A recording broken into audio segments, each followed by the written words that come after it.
Hey, everyone. Hi, friends. Welcome to the Holy Ourselves podcast. Podcast about becoming more authentic in our faith, especially around gender and sexuality. Not about pretending, fixing, just figuring out what it means to be whole in this crazy world. And my name is Josh, if you don't know me, if you're listening for the first time. And I am honored. The first two episodes I did by myself, which was a fascinating experience. And this is going to be my first interview conversation of it. And I am joined by Destyn Land. Hey, Destyn. Hey. I'm really honored and excited to be doing this conversation with you. Yeah, I'm So glad to it's be going to be here. great. Yeah. For listeners, I know I said in the last episode I was going to be interviewing Leslie Hudson Reynolds, and still will be doing that. Leslie was sick and already was planning this interview with Destyn. So I was like, well, let's put it out early. Why not? I'm like, let's just go ahead. So we're going to be talking about Destyn's book, The Rules We Live By, Stories and Reflections of Unlearning Patriarchal Masculinity. Y'all, I will talk more about this because I loved it. And I've been recommending it to basically every man I talk to. But before we get into that, can you give a little bit of an introduction about yourself for anyone who's listening who maybe hasn't seen your work or heard of your book or anything? For sure, for sure. My name is Destyn Land. I'm from St. Paul, Minnesota. I use he, him, his pronouns. I'm Black, cisgendered, grew up Pentecostal. What else was I going to say? My mind just went blank. I'm a dad. I'm a husband. Yeah, Dad. Professionally, I work in violence prevention work. So I work with young people and adults who have been either victims or perpetrators of gun violence. And then in like my side life, I teach, but also create content on a platform called Rethinking Manhood. I'm a non-faithful podcaster, meaning like I release an episode when I feel like it, but I I am love not that. as good and as detailed as Josh is. I'm lazy. So it's a lot of work. I don't know. People who listen to this podcast will probably tell you. I mean, like I attempt to be like organized, but even so far, I think the first episode came out on a Tuesday, and the second episode came out on a Thursday, Yep. Yeah. and I don't know, like previously. So I am so honored that you would say that, but I so respect chaotic podcasting. Yes. Yeah, I love that. You know, Destyn is holding the baby even as we speak, so we might hear some sounds in the background. And Yes. y'all, if you've listened to any podcasting with me, you know children are always around. So we're going to be hearing it. On my last podcast, multiple of my co-hosts would have kids around and they would make guest appearances. So I love that. I love it. I love Yeah. it. I feel at home then. Oh my gosh. So, okay. So jumping in to this whole thing, this book is really about the experiences of masculinity, especially patriarchal masculinity, and how it affects men. I mean, how it affects really everyone. And there's so many aspects of how I really appreciated how you touched on a lot of different nuances, brought in the experience of how race intersects with experiences of masculinity, even like queerness, all these things. So, but before we get into that, I would really love to hear what was the moment you were like, okay, I need to write this book? Like what you led you there? When was that for you? Yes, so I got this fellowship called Polaris through Princeton Theological Seminary. If you are a young adult Christian leader who's looking to build community, but also like have an idea, a project, you should definitely apply when the application opens up. But we got a grant, and I didn't realize that was a part of the fellowship. I just kind of did it because someone told me I should. It Mm, was new, and I was thinking about my journey as a content creator, being especially a lazy content creator. And I was like, I want to create content the rest of my life, but I still want to write and tell a story.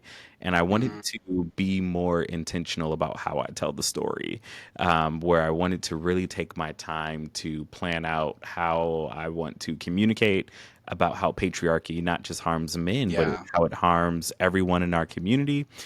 And then I thought it was important to add a faith based lens to it because when we think about the rules that we live by, so many of these rules we learned in church settings. We learn what's appropriate for our gender, for all the things, the right way we do this or that.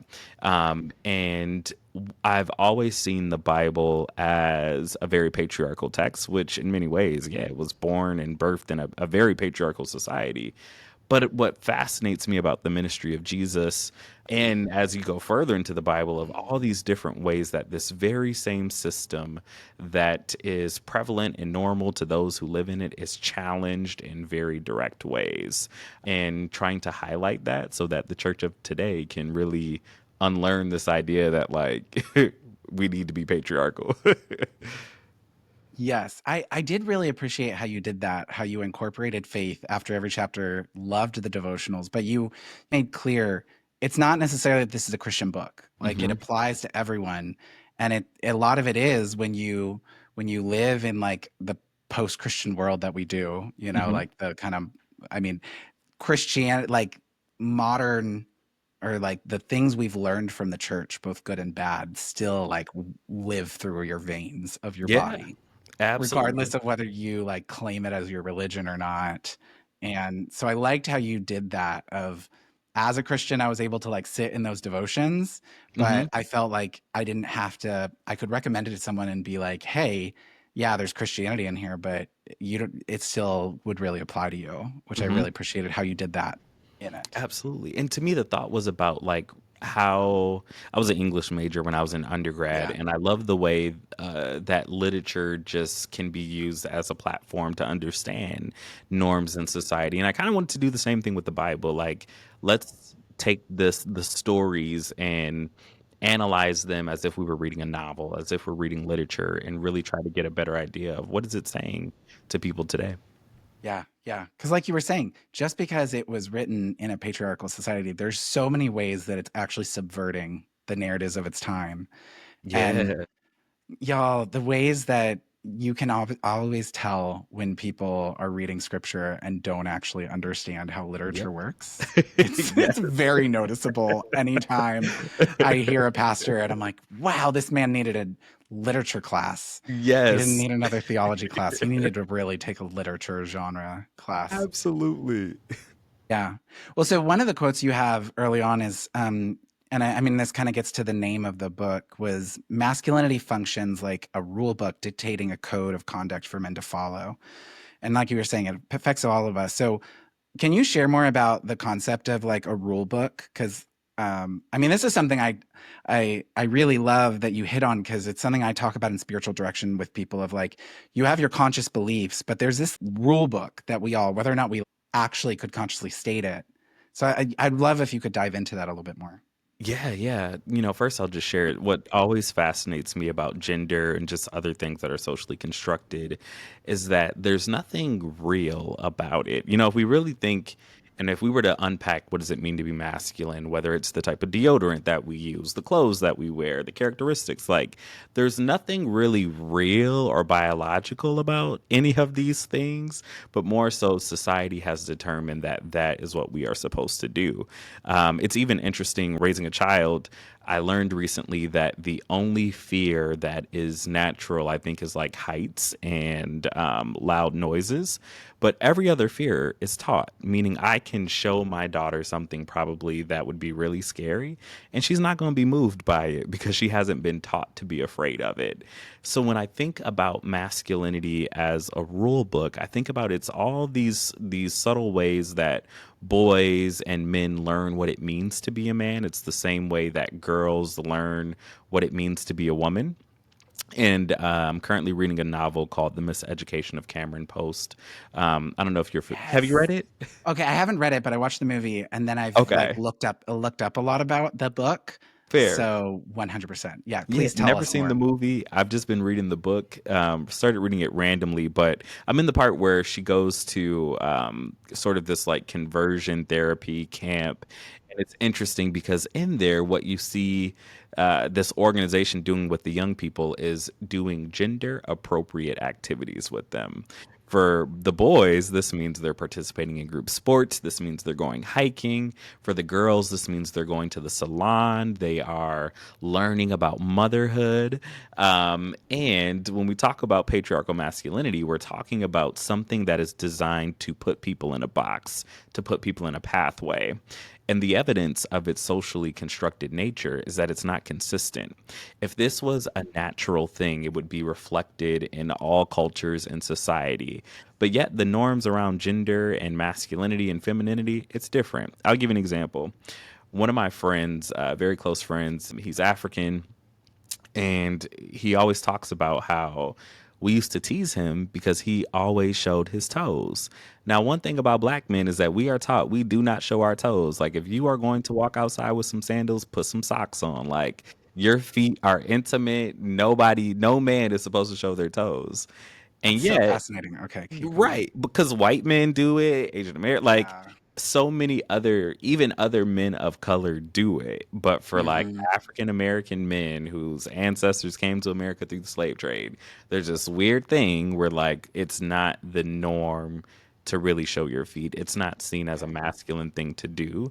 And Yeah. yet, that's not universal. It's all socially constructed. So that's kind of what I mean by a rule Hmm. book. It's this list of things that we are either implicitly or explicitly told you Hmm. should not do this, and if you do, you are not a man. Oh, 100%. You were bringing up the miseducation of Cameron Post and the whole thing of gender appropriate activities, and it reminded Hmm. me of, I went through a few different ex-gay programs in high Mm. school and early college, and I went to one of the Exodus conferences, Wow. back in the day, and I remember they would have these like flag football competitions, and then they would have, I don't even know what they had for the girls. I think it was something like makeup or something. It was like Hmm. very corny, like how stereotype all of this stuff was. But I loved that the conference couldn't stop from the fact that it would be the queer women who would come and teach all of the guys about flag football because they're obviously the ones who know it. And it was the gay men and the queer men who were like, oh, we're going to teach you how to do your makeup because we actually know. And it was like, as much as they were trying to make it, it's like gender appropriate, the men are going to go play flag football and the women are going to go do makeup and like all of these things. It was like, I'm sorry, you're not going to stop it from the fact that we just don't fit into the boxes. Yeah. Like, even in this really strict situation, Hmm. it was like the men teaching the women how to do their makeup and the women teaching the men how to play sports. And I loved it because, yeah, so much of it is cultural. Like the moment you step out of bounds, and I mean, I remember getting exposed to that living in Colombia, and there's a lot of similarities because of Colombians' colonial Hmm. history and things, but there are some really big ways that even in Christian culture of Colombia, like how women dressed or how things were okay or not okay. In some ways, there was more machismo, but then other ways it was like much softer, and it was fascinating to watch how what was appropriate and not, and being like, this is all culture, all of this. Yeah, yeah. It Yeah. even reminds me of church. You know, like I grew up in the Church of God in Christ, which is a predominantly black Pentecostal denomination, and it was not acceptable for women to wear pants. Like women only wore skirts or jean skirts, and there's just all these different rules. There's certain ways that you're supposed to worship, and you can think that there's something real about these things as much as it is taught. And I think that's something I always think about growing up Pentecostal, the perception that I might have implicitly be told, or the perception I was implicitly taught to have about like non-Pentecostal folks, where it's like, oh, they don't really worship. They don't really love the Lord. They're not really holy. But really, what we're talking about is cultural differences that inform the way that people practice any faith. It's all informed by culture, all informed by socialization. Yeah.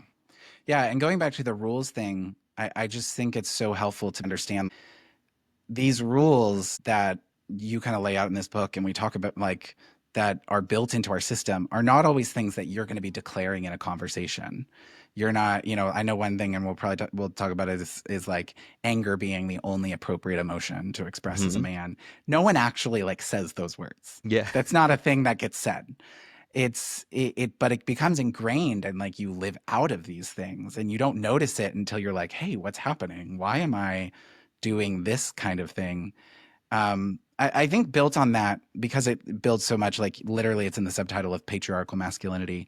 I know you define it in the book, but I know that patriarchy can be one of these, and patriarchal masculinity can be Hmm. one of these like really hype words or things.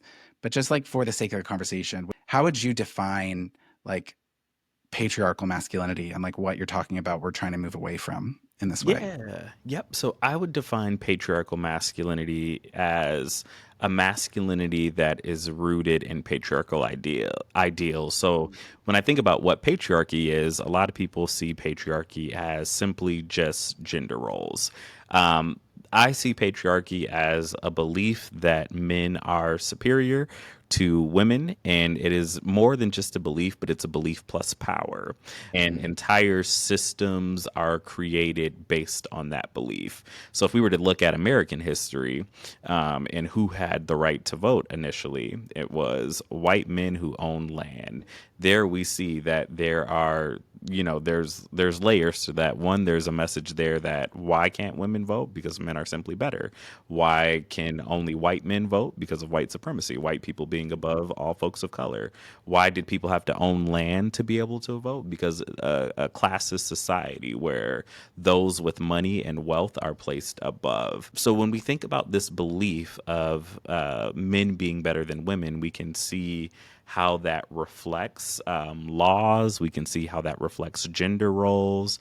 We can see how that reflects what characteristics become seen as masculine or feminine. There's a reason why leadership is seen as a masculine characteristic to intentionally keep women out, and kind of so forth. And then to take it a step further, and people, it's okay if people don't agree with me on this. Yeah, I've become, they can be wrong. They're allowed. No, I'm yeah, for joking. sure, and I could be I'm wrong, joking. right? But they're probably wrong. Let's be clear, they're probably wrong because it ain't me. No, I'm Um, kidding. I struggle with the term healthy masculinity. And the reason why I struggle with it is because anytime someone describes what it is to me, I'm like, oh, you mean Yeah, being a healthy human? Like, you exactly. just mean being a decent person? And Yeah. really, I personally, I don't even really use labels such as masculine and feminine Hmm. to describe things because I think that what we are doing is we are gendering human experiences and characteristics that go beyond gender. We always have to remember that labels are helpful when they give us language to describe an experience. They're helpful when we self-select them, but I don't know if labels or I don't know if it's helpful to have labels that are constantly put on to people, which I think masculinity and femininity have become labels that we are constantly attaching to something and not people self-selecting to identify with some of these labels. Oh yeah. Yeah, I really appreciated the totally agree with the connection of power for all of these Hmm. things because I've talked sometimes with men where there's this like fear response when talking about addressing these things of they think like somehow we're trying to say every human being needs to be non-binary or something Yeah. of these kinds of things, and I'm like, wow, that's such a conclusion. That's Yeah. so fascinating that that's what you fear. And I think because we have so ingrained that to be a man is to Hmm. be connected to power, is to be connected to this. And like you said, then you have the other layer, which I want to talk about in a minute, of like then how race plays into this, of how Hmm. like then being a white male is like higher and all of these things, Yeah. and how it affects everyone. Like Hmm. it, no one actually, like, yes, people benefit from it, but like ultimately it deteriorates like the lives of all of us. But what you were saying about how many times it's hard to define healthy masculinity, it reminded me of Deborah Hirsch's book, Redeeming Sex, which I don't know if you've read. Yeah. Yeah. I have And read that one. yeah, I I I think that if nothing else, the chapter that she does on gender is like worth the whole book. You could like there's Right. that chapter I've always said is just should have been the book. Like that could have been the book by itself. Because she uses the like pink playground and the blue playground Hmm. kind of um, analogy of like boys are told to play with the blue playground and girls are told to play on the pink playground. And the moment that a boy goes over to the pink playground, there's like associations made and all these things. But then she similarly goes like anyone who tries to define biblical masculinity or biblical femininity is going to do it wrong. Like it's really hard to do that. And I ultimately think one big thing is I really don't, I'm careful to say this only because I actually don't think that these are good arguments. So I'm going to say that before I say this is like, but I do think it's warranted to acknowledge the words like masculinity and femininity. There's no word in scripture that actually, if we're talking about a Christian perspective, that actually translates to these things. Like they are concepts, and that's where I know it's a weak thing because you could say like the Trinity is not mentioned. Well, I get it. So like people don't read too much into this. But I do think it's something worth noting that we have a hard time defining these terms in general. And then on top of it, like, where are you pointing to? Mhm. Everything is inferred. And that at least needs to make us, it doesn't mean it doesn't exist. It just means we have to be really cautious and humble in like trying to decipher these things of like, no one's saying you shouldn't identify as a man. No one's saying any of these things. But like, you sometimes when I think the hard part is when you have people that get critical of these things, will like, well, that's stupid. It's all clear. And it's like, well, it's not as clear as you really think it is. Yeah, Like, yeah. it's really not. No, it never has been. It's interesting. I think his name is like Dr. Brendan or Brandon. Last name starts with a K. I feel so bad, but That's okay. he has this terminology of like restrictive masculinity because it's really a masculinity that works to restrict. Because Mm. I think a misconception people have is, when I was podcasting and creating content, is I actually am not telling men how they should be who they are. Like, I'm not saying that they need to cry. I'm not saying they need to paint their nails. I'm not saying they should talk a certain way. I'm not saying they got to do anything. I more so want people to interrogate how have they been taught to show up, and is that authentic to who they actually are. And it's the difference between saying this is who you should be versus how can we peel back the layers to figure out who are we to our core. I always like to think if there wasn't a world where white supremacy, patriarchy, and all the other systems of oppression didn't exist, who would I be? Right? Because it's acknowledging that these systems do influence us. Earlier, when you mentioned the blue playground and the red playground, we talk about boys being blue and girls being pink, but we don't often talk about how did we get there and what is the symbolism behind these colors, because initially boys were pink. And it was because pink was seen as a strong color that was closely associated to red.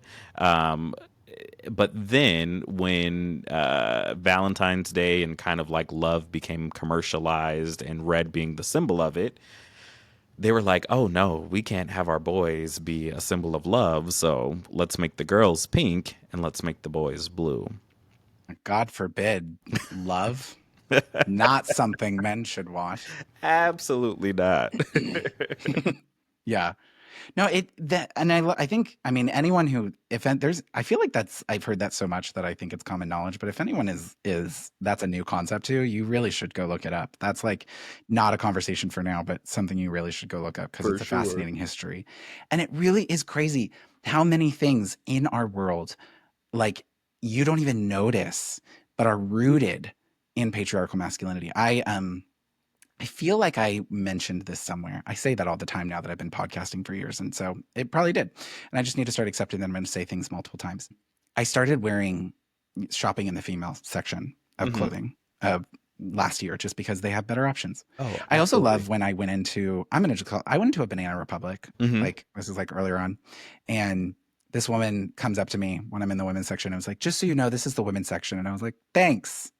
Didn't realize. It's like cool. Calm down.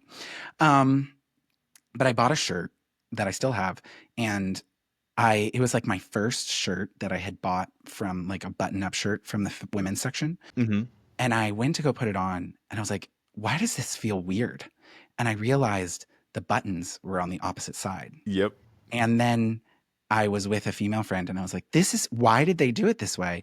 And that was my first exposure to the whole thing of like, well, women's buttons on their shirts are on one side and Hmm. men's are on another because the idea was that the women would be buttoning their husband's shirt. So they put it so that when you're facing the men's shirt, and I'm like, that is so screwed up. Like, why do we need this now? But the thing is, it's been so ingrained in Hmm. our psyche that it's just like whoever they switch it to, if we were to go like, okay, everyone's gonna have buttons on the same sides, I've now had to like reorient myself. I know which shirts are I Hmm. bought in the women's section. It's very clear because now I'm like, oh, buttoning on the other side.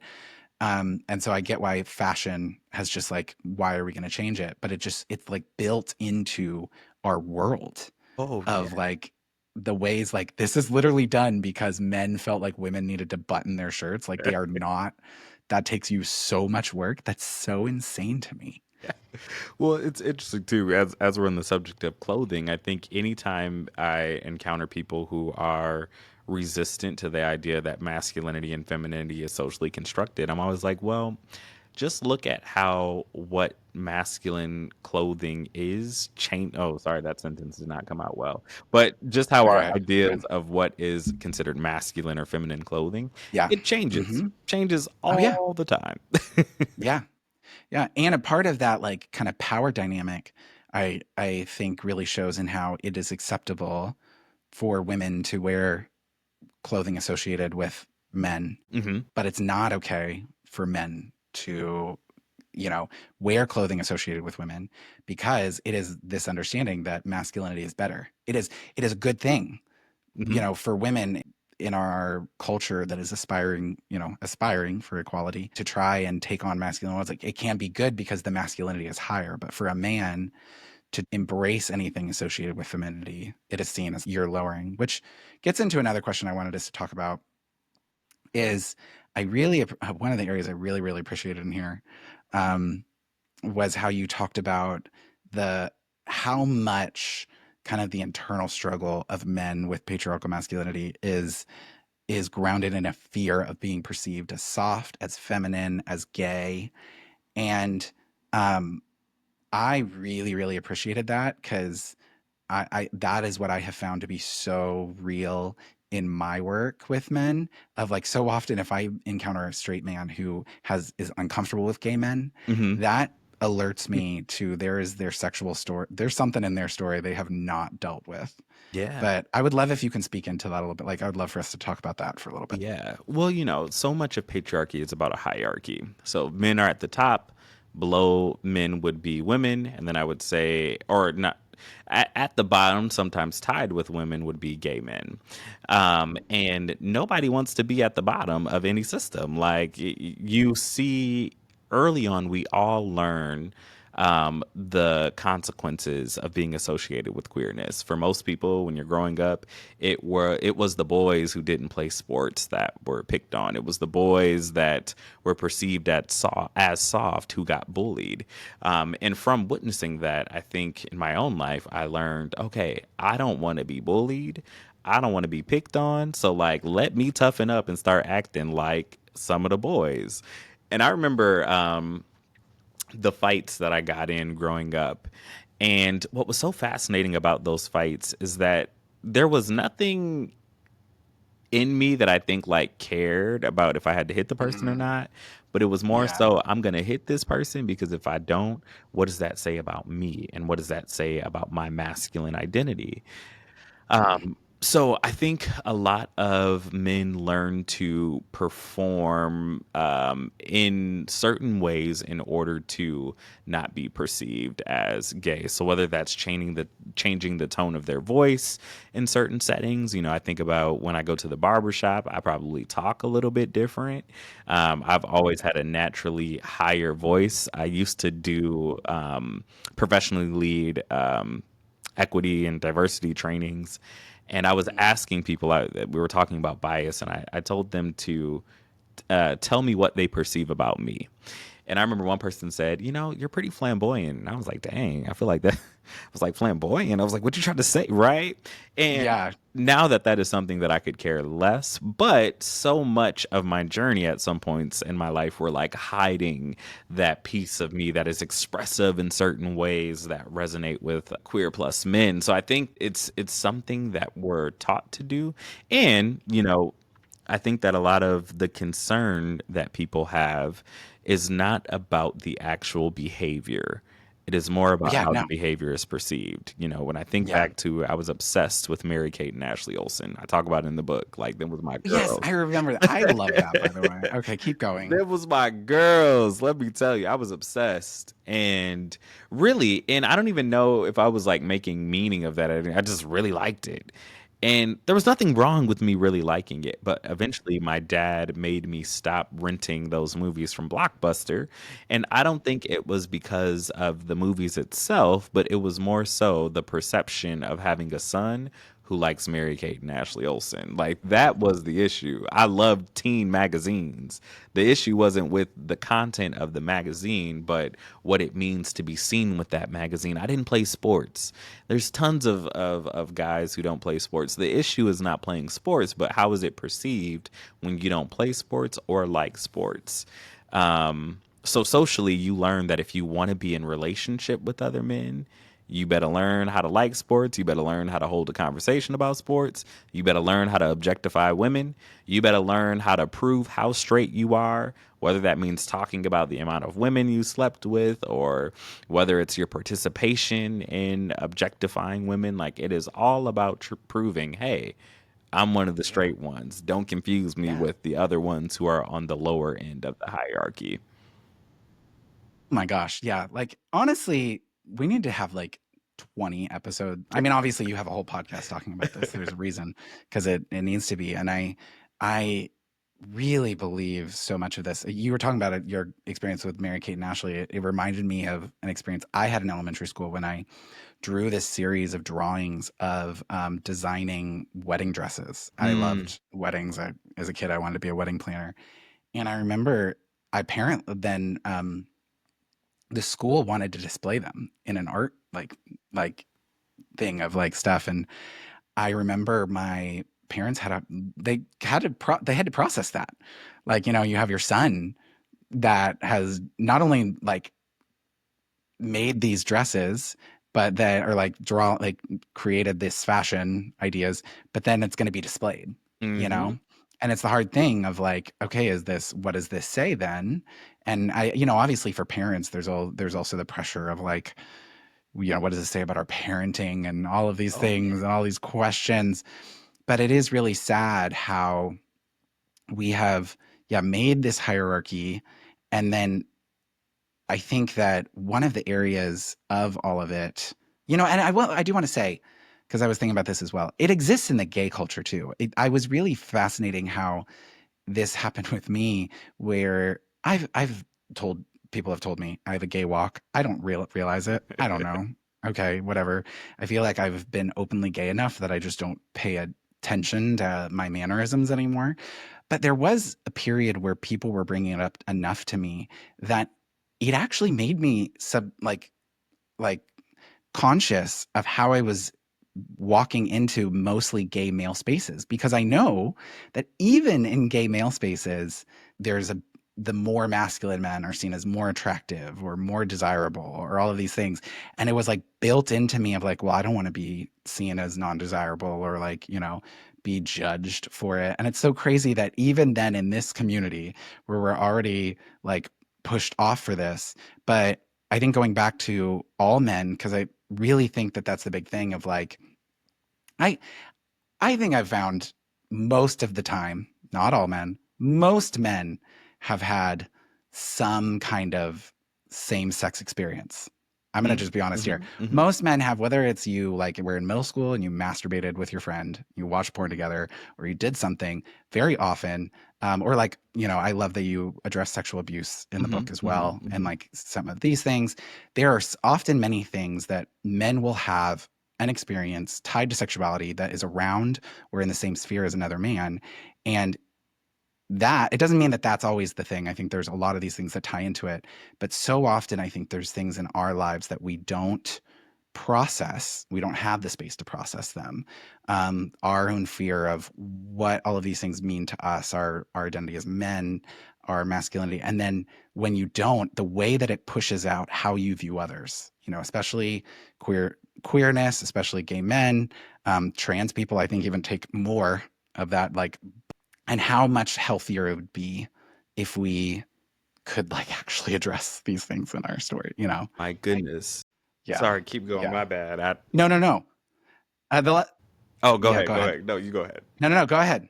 Well, And then I'll I was thinking about, I was having a conversation with a friend recently, and we were talking about how really one of the dangers of patriarchy is that it does not allow men to explore their sexuality in any way. And a lot of what we live in now is the result of that. So when we talk about like this epidemic isn't the word that I wanted to say, but I think about how common it is for, married men to have a very active presence on like a gay hookup app like Grinder, or the amount of people that you hear like who cheat on their spouses, or just the part of, I think this is the result of we haven't allowed these same men to explore. But what also fascinates me is to think about how straightness is perceived, how like there are many things that don't sound straight but yet are like considered to be straight. And I know that like orientation is really so much about how people self-identify and not behavior, but still I think yeah. about like if you were jerking off with your friend, like my friend, maybe just maybe, if you are watching explicit videos and there are some type of videos that you watch where there is not really a woman present, and this is pleasing to you, like my friend, my brother, I'm like I said, I know that sexuality is not about behavior, but still I think it fascinates me how what gets a pass and what does not get a Yeah. pass. Yeah. Yeah. The amount of times I've worked with men who I don't believe they're hiding it, that they when they say like, no, I'm straight, but they will discreetly go on Grinder and these apps to have sex with men because it's just easier, you know. And that is that area where sexuality is complex and it doesn't really fit our brain, but that is something that happens. And I mean, it's where one of the areas that I'm trying to see about doing more work in, because I've noticed it's fascinating to watch, even in as a pastor, when being openly gay from the pulpit, it is fascinating to watch straight men come into the church, and when they can get past the um, the theological questions, Hmm. which is Hmm. like normally where especially Christian men will hide behind, is like, I don't know what to think about this theologically. Um, when they can get past that, I've been fascinated to watch how straight men interacting with me as a openly gay man, I kind of act as a mirror in some ways Hmm. to having to deal with their own fear, because they can associate themselves by how they want to be perceived when engaging with straight men. Hmm. And with women, they can sexualize. But then with me, there's this image of femininity. There's this image of like being what many times is the root of what we are told to fear, or we Hmm. ingrained to fear within the rule book. But you can't sexualize a gay man in the same way. Hmm. So then it's like that barrier is taken down, because so often, yeah, I didn't, because of how early I came out. I never really had those experiences with men. So Hmm. sometimes when I've learned about it, like that kind of stuff, as I started here, like doing stuff like spiritual direction and pastoral care for straight men, and I heard how often these experiences was like, you're telling me that all of these guys that went to school with me were having these experiences. Um, but I think we even see this in how, yeah, the sexualization of women, and how rampant that is. I mean, I think we saw that by, 2016 with the whole revelation of Trump's, like, thing, and how so many men just wrote it off. Like, oh, it's locker room talk. And it's like, how is this okay? Hmm. But obviously that's just an extreme version of it, or like, but the reality is how these things play into it. Oh my God, I could stay on Wait, can I this add something to it forever. real quick? Please go ahead. Please go I ahead. think that a lot of the discomfort that straight men feel around gay men is that they see a freedom and a liberation that they don't have access to. Because freedom, liberation, like all of that comes with the cost. When I think about my own journey, I mean, I remember the first like I don't know why this sounds real problematic to say this way, but I remember the first gay person I met, and it was Okay, in let's high go. school. Yeah. Well, and maybe not the first, maybe like the first openly gay person I met. Openly. Yeah. And it was in high school. I remember his name. We had homeroom together. And what really fascinated me is he wore Martin boots. And I ain't like never really saw Doc Martin boots before. And he wore these like really tight jeans. And I was like, yo, them boots is fly. And I wanted them so bad. But I was like, I don't know. Them boots, I don't know. The boots might be a little gay. Like, I don't know. I don't know if I could wear the boots. Right. And I think that when I went to college, it was being around queer folks that like really taught me how to be who I am because I was surrounded by people who I think back to that Marianne Williamson poem, Our Deepest Fear. I was surrounded by people who weren't Mm, afraid to let their light shine. And as they were yes. liberated from their own fear, like unconsciously, I became liberated from my own. So I think often when people are around gay men and they notice certain mannerisms or they notice certain even just an openness to talk about sex and sexuality, I think it's like I'm uncomfortable because there's a freedom here that I crave, and it's not so much that that craving is not so much tied to their sexual orientation, but there's a freedom there, a freedom to express that they often wish they had access to. One caveat I would say with that is that, and I think there are a lot of gay men, queer men who do embody patriarchal ideas and patriarchal norms and racist norms and are white supremacists. And I had to just throw that out there because sometimes I think that we can act as if like all gay men are liberated from these things or aren't perpetrators of harm when they totally could be. I'm so glad you said that because absolutely. I feel like I'm so much in my era of like, uh, it's one of those things where the more you get into emotional health, the more I think this goes for all people of all communities. And I think especially when you're in any kind of marginalized community, the more you process your own emotional health, the more you see how the ways that your community is still just living in patriarchy and in racism and just unhealth and trauma in all the areas. So I'm glad you said that. And I think that moves into I want to kind of talk into that because is even how you brought in with race and how that plays into our understanding of masculinity.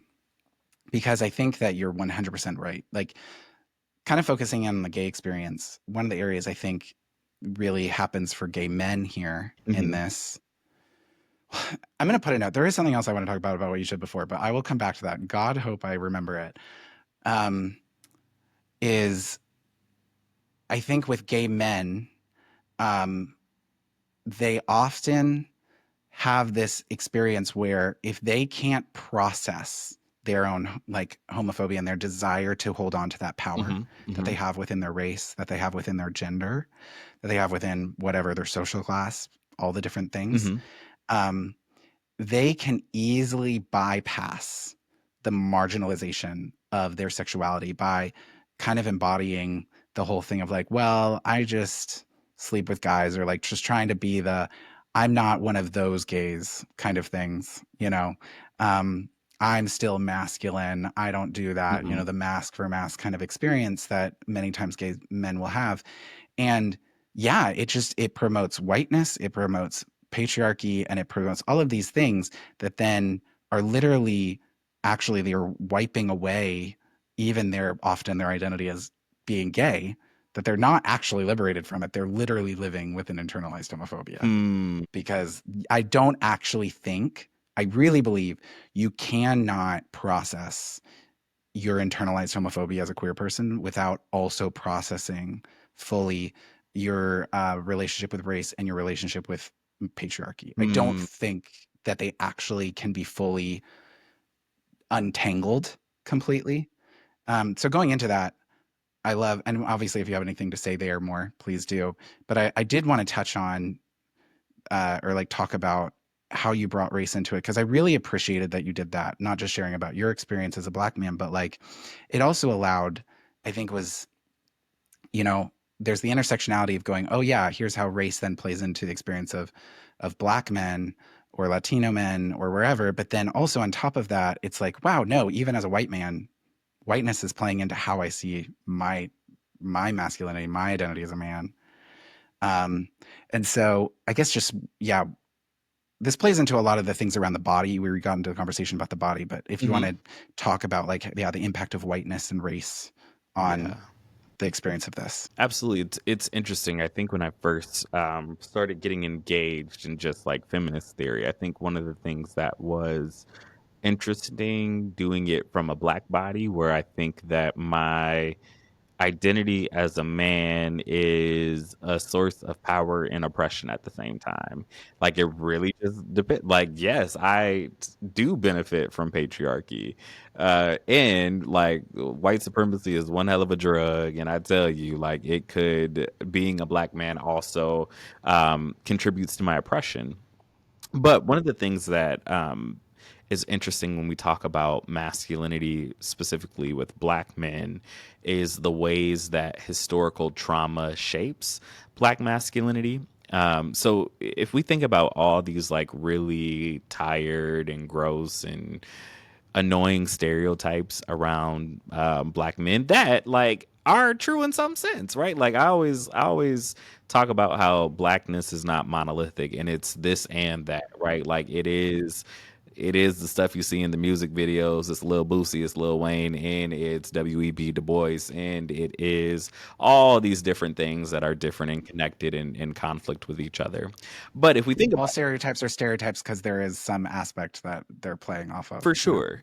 And if we think about where they come from, so much of it comes from slavery in America, where black men were really, their worth was measured by their body. They were really portrayed, if you read slave narratives or really just look at books that portrayed black men around that time, they were portrayed as predators. They're portrayed as being big, strong, and stupid. And often having these bodies that, if they are not tamed by whiteness, they are dangerous. So, kind of the image here is that, yes, black men have these more natural, big, and strong bodies, and we need to be afraid of these big, strong, these big, strong black bodies because they are coming for your white daughters. They will harm you, and that is Yeah. why we need to control them. It's Mhm. interesting because we see similar dynamics often, I think, in sports industries where you have these teams that are predominantly black and the leadership or the owners mostly white.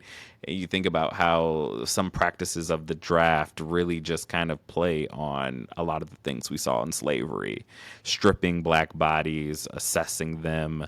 Um, and yeah, and then one of the things I talk about in the book too is kind of this obsession with black penises, and it's extremely weird. Yet, like another thing that um, comes from white supremacy is this over sexualization of black men and black bodies. Yeah, I think that like I'm like debating where I want to go with this because I feel like I was really, I mean, first of all, I will say I'm really glad that you also talked about specifically in the body section about the relationship with the penis, Yeah. you know, like, because I think it's something that when masculine, like within conversations around masculinity and male experiences, we're not willing to talk about how often that actually plays into things. And it's like the unwritten rule of men and like how much they actually like don't speak about it, but they rate their masculinity based on the size of their penis, based on their stamina in bed, like all of these different kinds of things. And I think the thing I really would love, especially for white men listening, and obviously correct me if you feel like I'm or like add anything you want to add in here is because I think this is what I took from it as well in my own experience was like, yeah, if patriarchy is this understanding of power, of the Hmm. power dynamics, of like how men are being seen as better than women, than masculinity, better than femininity, all of these things, like all the ideas played around with them where you can't really where the two come together is because when we talk about whiteness it's more than just the color of your skin, it Hmm. is all of the power associated Yeah. with that, and then therefore why it, you know, all of these areas why being a white male, to deal with the power, they all kind of come together. They Hmm. all intersect into how they play into it. And again, it doesn't mean, it's not just about like, oh, how I individually took steps. It's about how you benefited knowingly, just like naturally from these systems, and how they play into the ways that we operate into the world. Absolutely. As you were Yeah. similarly when I said that patriarchy is kind of like the belief that men are superior to women plus power. I think that's kind of what white Yeah. supremacy is. This Yeah. idea that Hmm. whiteness is the standard. And when power is added to that, I think one of the things we don't think about is how in academic institutions, like if you look at the Ivy Leagues, your Harvards, your Yales, your Princetons, almost all of them had academic journals and peer reviewed scholarship that suggested that white people were superior to black people. And this is like academic truth. And how then do we think that doctors were trained, that teachers were trained? When people talk about what they're attracted to, or what they find attractive, like that is not or that's just not natural. That is your socialization.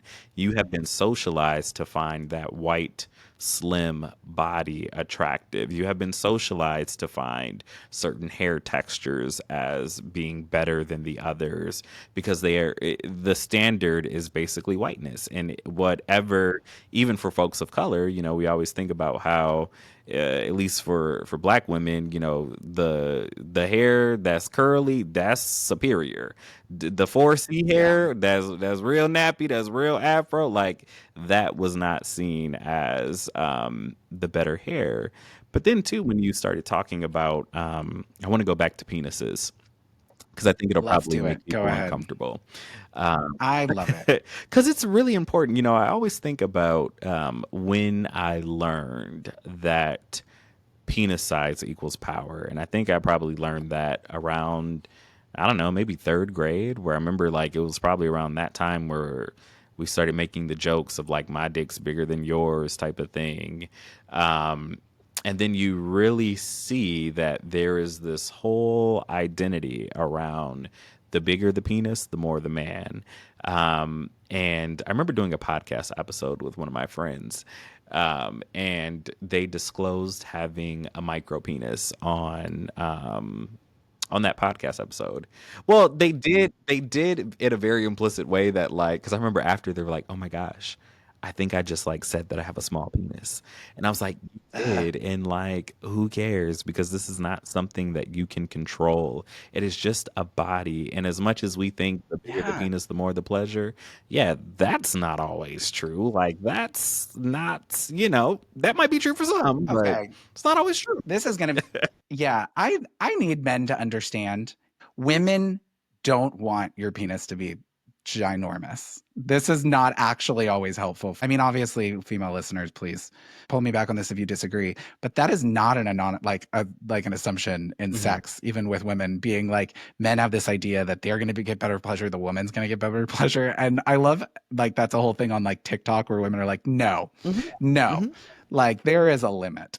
My gosh. And if it's not too much, let me know if it's too much because I don't know the vibes yet. But I even think of I don't know. like, We're figuring out. This is the third episode.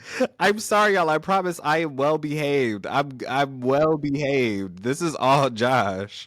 I even It's funny how I said that this podcast was going to be more tame and more professional. I mean, but hey, but actually, I do think this isn't professional because I do think these are conversations that like have to happen. So please keep going. absolutely You're good. you're so right because the issue is that we don't talk about it. And I even think about Yeah. like penetrative sex and I think how, I thought that it was all about, you just go in there, you just go really, really fast, you don't do much to warm up, you just put it in and you just Mm-hmm. kind of, you pound the person. And if you are a person doing that, please, that does not feel great. Like that is, but because Your partner is not happy with that, yeah, your probably. partner does Mm. not like that, right? Like, go ahead. Most likely. I don't know. I can't speak for them, Most but likely, most likely right? check in with Check them. in. Ask them. Ask if they want a little warm up first. Ask, is this okay? Did you enjoy that experience? What was that like for you? Um, I think, and this is what I love about conversations around masculinity, is that they really push us to dive into the conversations that we're too scared to talk about. I especially think that one of the harms of growing up in like a social media and a Google culture is that we don't actually have to ask people things. Like any vulnerable question that I have about sex, about sexuality, about penises, I can Google it. And because I can Google it, I'm not going to actually talk with someone and get a more balanced answer or response.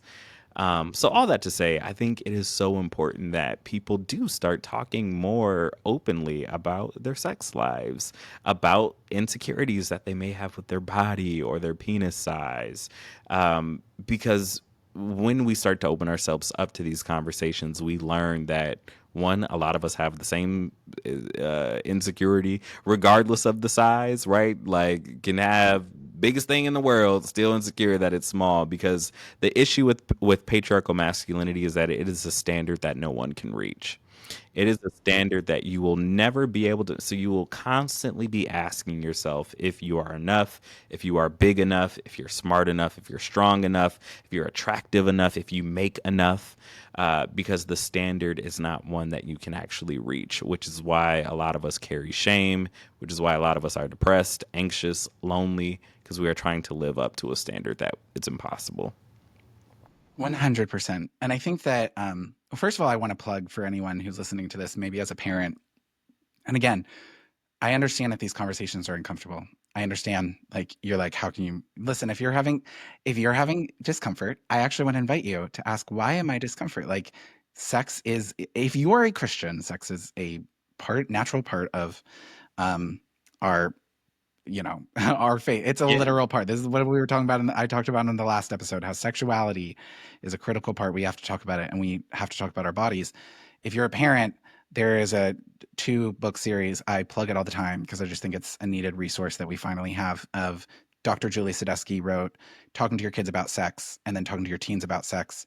Of like, this is not a one-off conversation, and it has to start with talking about our bodies and actually putting like real names to it. And I really think if we could have, as kids, have conversations about your penis or your vagina and all of the different aspects of your body, it takes away the stigma of these things to be able to process these things more. Two other things I wanted to mention, and then I'm going to ask my last question before we Mhm. close up. I mean, gosh, I could. We're already at like almost an hour, and I feel like I could go another hour. That just means we need to have another conversation later Yes, on. please. But yeah. So, two other things from before that I wanted to mention is you were talking about research related to black bodies and white bodies, and I'm really glad you said that. I think another aspect in this, kind of how patriarchy affects women, um, is I was starting to do research on how little case studies of like medicine, of bodies, of physiology has not included women until like I think the last 2 decades, even maybe.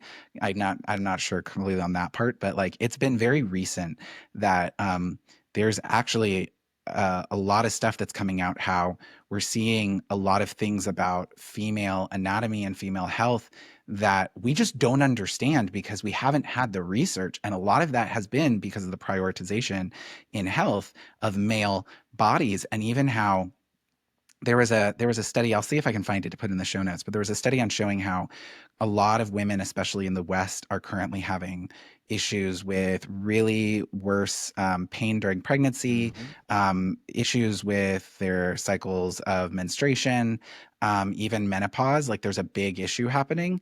And a lot of it is due to the lack of research on how our food and how all of these things are like affecting. I'll see if I can find the research thing, but I thought it was fascinating because it's like, yeah, we prioritize the white body, we prioritize males, and then through that, even just through the lack of research, Yeah. then women, black people, all of these people then suffer because there's just operating. Most doctors don't actually, they pretend to know because doctors pretend to know everything. Sorry if you're a doctor, but like they don't. So the other thing I wanted to mention, and then I'll get to my last question because this was my pin that I put off before. We were talking about how men, or how people interact in like when gay people, you were talking about how when gay men come out, Mm-hmm. there's like a jealousy of Mm-hmm. liberation. Mm-hmm. And I love that you said that because I also want to expand that to say I actually think that it goes for all people. Mm-hmm. I think that's why women often as well, in the sense of like it kind of judge queer people. I think everyone does because I think we all hold shame around our sexuality. And Yes. all of us do. We hold shame about being like too sexual, not sexual enough, cheating on our spouse, looking at porn, I don't know, whatever it is, whether it's an act, whether it's the dark secrets of what you wish you could do, or like what proclivities you do have in the bedroom. Because ultimately, we do talk in queerness a lot about like you can't choose your sexuality, but also going back to what you said, I like what you said that culture does inform our what our preferences are, what our attractions are. It's not like you just sometimes people will be like, "Well, I'm not into black men, and that's just the way I'm made." It's like, "No, it's not. Culture did this. Like produced this for you." Like there are understandings of like what you want is what you want, but also we have to understand that while yes, no one chooses the gender they're attracted to or what they're attracted to, it's not just like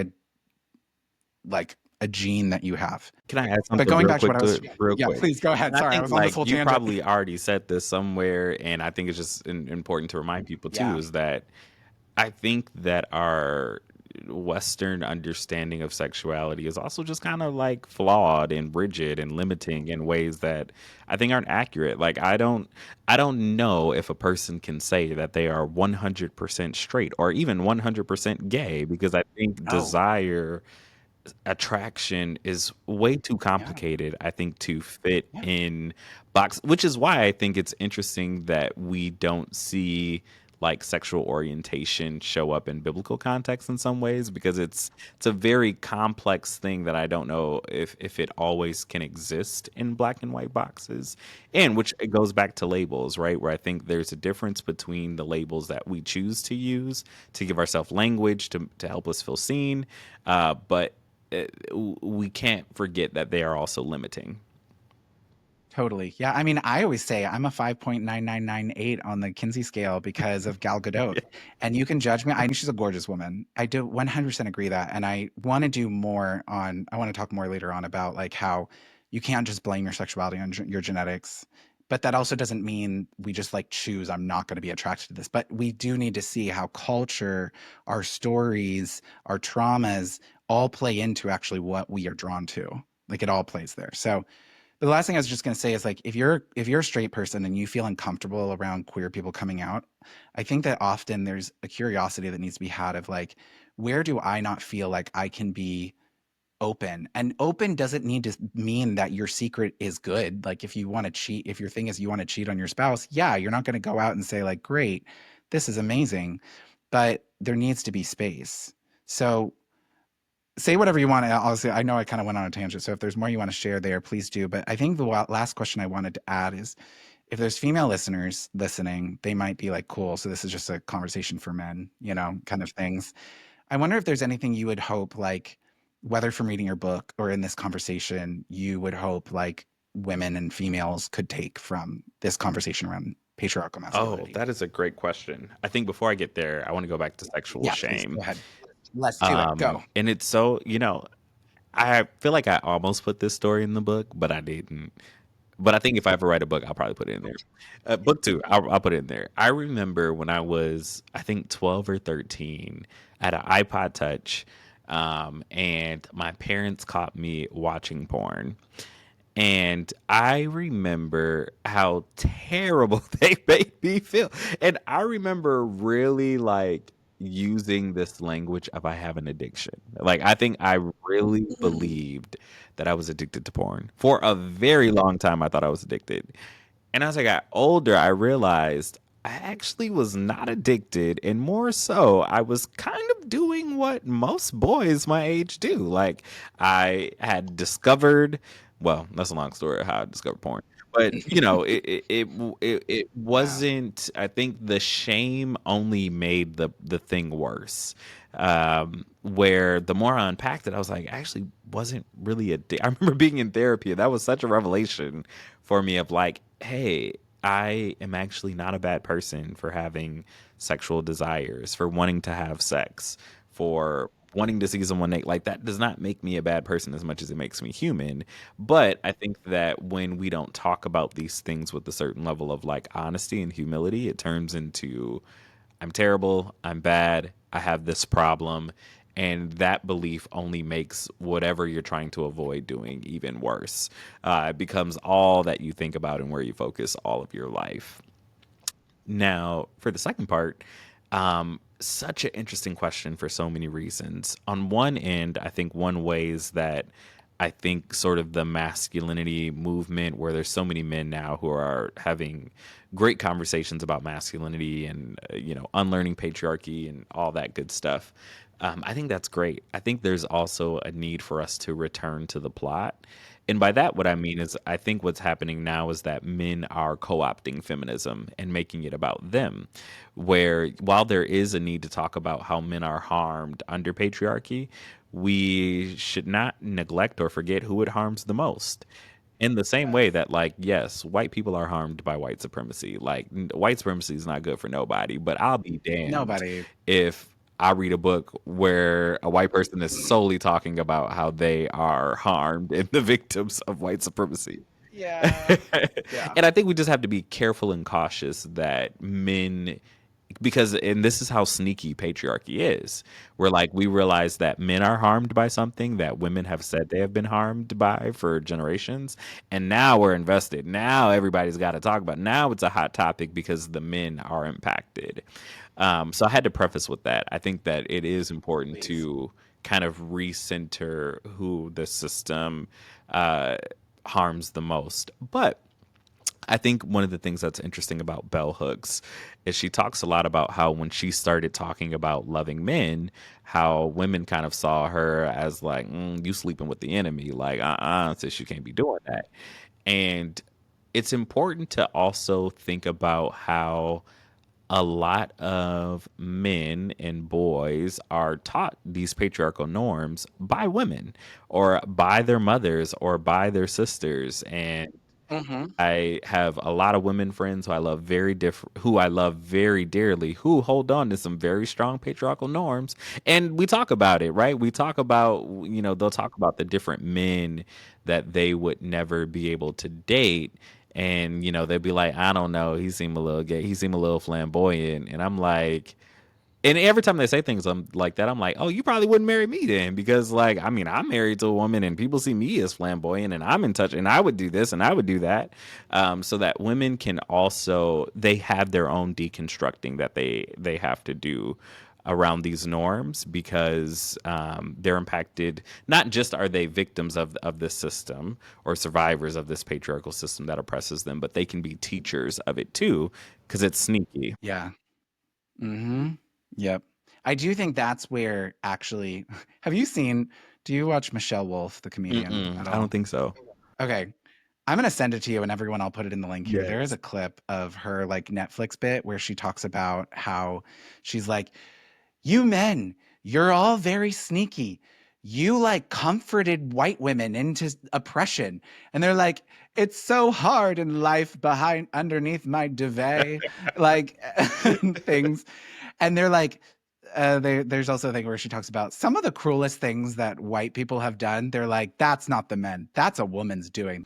I'm going to put that in because I do think this is where actually the white female straight experience and the gay white male experience Mm, is actually very similar. Like you have that 1 degree, but you have enough privilege, you have enough access to power that you can do the things to like live in that yeah. power by removing yourself. And I think that that's what we really see, especially with white women, where I don't know, I haven't seen statistics, but I have a feeling if you were to look at the people who, well, the Latino culture also as well. I'm just going to say after living in Colombia, Latin women can often still live in that patriarchal kind of thing. But but I do think that there is when there's that access to it that happens. But I'm glad you said that. Like, yeah, these conversations, I had that when I was thinking about the fact that this was going to be our third episode, and I was like, how is this going to impact women, like female listeners? Like that, this is the like, oh, great, we're already talking about men, and And I do think it's like that dual thing of like, it's kind of like I like to talk about whiteness with white people Mhm. because I'm like, y'all, we have to get our stuff For together. sure. For sure. We need to get it together. Yeah. And it's that same thing. But I love where you're like, we can't be talking about it like, oh, look how it hurts us and all these things. And it's like, no, we actually have to get it together because I truly believe if men could get their crap together, God, so many things would like be fixed Yeah. in our society. Well, and I think I don't know if this is Yeah. as big of a topic in like for white folks, but in the black community, the gender wars is like a never-ending conversation. And it's really Yeah. just ongoing battle of like what men need to do, what women need to do, blah blah blah. Blah. If there's something I think that women listeners maybe take is I think having a trauma informed lens when they think about men in their life, where it can be Yeah. very easy, because I say it all the time, it can be very easy to constantly think about, well, what's wrong with men? Like, you see how men show up, you see how shady they can move in relationships with women, and it's easy to ask, what's wrong? What's wrong with men? What's wrong with men? What they got? But I think when we're trauma informed, we would start asking, well, what happened to these men? Yeah. And that's really what I find, you know, every time I have a conversation with a man around patriarchy and masculinity, somehow the conversation always goes to sexual abuse of some sort of kind, whether by another man or by a woman. Like it never fails to come up because that seems to be such a part of the stories of men, largely because we have part of a patriarchal culture is teaching men that this actually cannot happen to you. So if you are 10 years old and you manage to have sex with a 18 or 19 or 20-year-old woman, you scored. That it was a good thing that happened to Mhm. you, when really that is the thing that is getting in the way of so many other areas of your life. So when we have these conversations, I think part of it is trying to provide the context to why men aren't in touch with their emotions, why men sometimes kind of can box themselves out of lives, why men might do very harmful things, and not excusing it by any means or shape or form, but really trying to contextualize it and see what are some of the Yeah. experiences that raised a Yeah. generation of men to act in this way. Everyone does things for Yeah. reasons. Like, it's just reality. Everyone does things for reasons. It may still be wrong. It's probably still wrong and horrific, but they do it. Like, this is where I think even if you take some of the most complex conflicts in the world, like you can't just it doesn't come down to as easy as this person wants to see the other person to suffer. Like there's blindness happening and there's things and all of those areas. And I think this is where my last thing before we close, I want to say to pastors is going back to what we talked about even or Christians in general. I think going back to what we were saying about the Bible at the beginning, I do think this is really important where we have to understand um, I'm very glad that I became a Christian in very Hmm. egalitarian place locations, which doesn't fix patriarchal masculinity. I want to say that often there's a lot of I've seen egalitarian churches still really engaging in that power dynamic of men Hmm. as much as they want to say that they're like for Yep. female leadership. Um, but I do think we really need to be taking a look at it's sad how often I have seen passages of scripture, which, if you understand it in its context, is actually about the liberation of women, um, be used for the patriarchy.